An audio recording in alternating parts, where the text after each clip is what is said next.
Welcome to MyLITV. From Manhasset to Montauk, we have traveled our communities to bring you the following events. I'm your host, Waldo Cabrera. MyLITV starts now.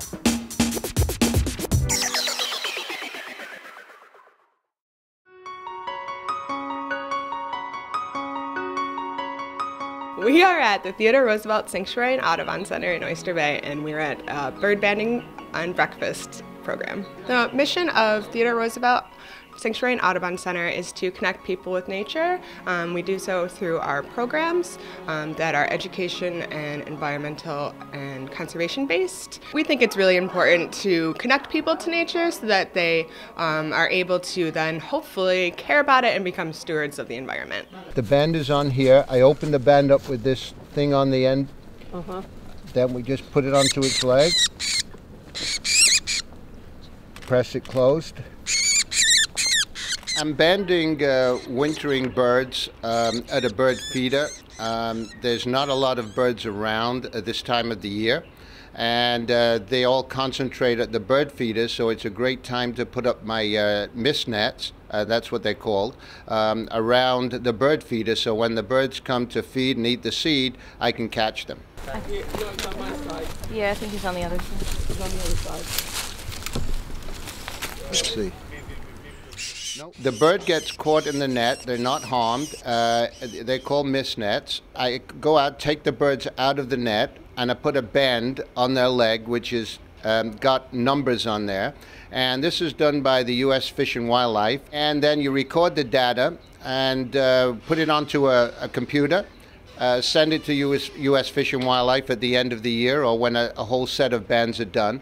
And it tells you the name of the bird, whether it was born this year or a year before, the sex, the date, the latitude and longitude of where you band it. And you hope from that time on that somebody else catches that bird with your band number on, or what's called a return is if the bird comes at a different time, another year, and you see the number and it's one of your birds. And one of the amazing things is sometimes I've banded at Cove, the JFK Wildlife Sanctuary, and I've caught some warblers with my band on, roughly in May, almost to the date, and those birds have gone to Central or South America and come right back to where I banded them. So it's just an amazing thing into how these birds find their way back. I put the band onto the bird's leg, on the bottom part of its leg. The band opens and I close it shut around the leg, and there's different sizes for different birds. It's loose, it slides up and down. It's no different than a ring on your finger.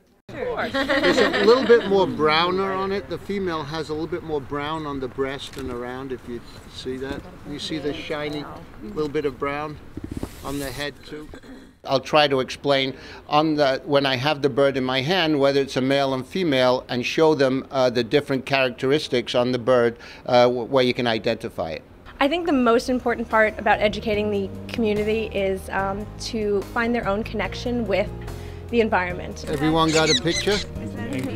My first experience was with my own bird feeder and seeing these little birds that I didn't yet know their names of, but then finding out that there's this whole other world that opens up once you sort of get your beak in the feeder, so to speak. You can see them all coming in now. And we'll wait a little bit because if I go out, I'll scare them. Look what's all the mourning doves are coming in now. It was exciting to learn about how you can catch birds with the nets and band them. When I was younger, I was at Robert Moses and I found a bone with one of the bands on them, and I didn't know what it was, but now I know. I'm actually curious about looking into maybe doing this myself at some point.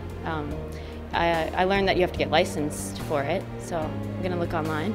It's just great to actually see them up close. That's something that you don't get to do a lot because generally you see it from a distance and you can't really tell what the patterns are, the colors, but here you really got to see like everything to their eyeballs, and it was great. It's tough today with everything being electronic. You don't get outside, and even with my younger brother, he's inside all the time on his phone, on the computer. And you really lose something by never getting outside and learning about nature and birds. There's so much more I want to know, and this is just going to be my new hobby too. Tip of the iceberg. Mm-hmm.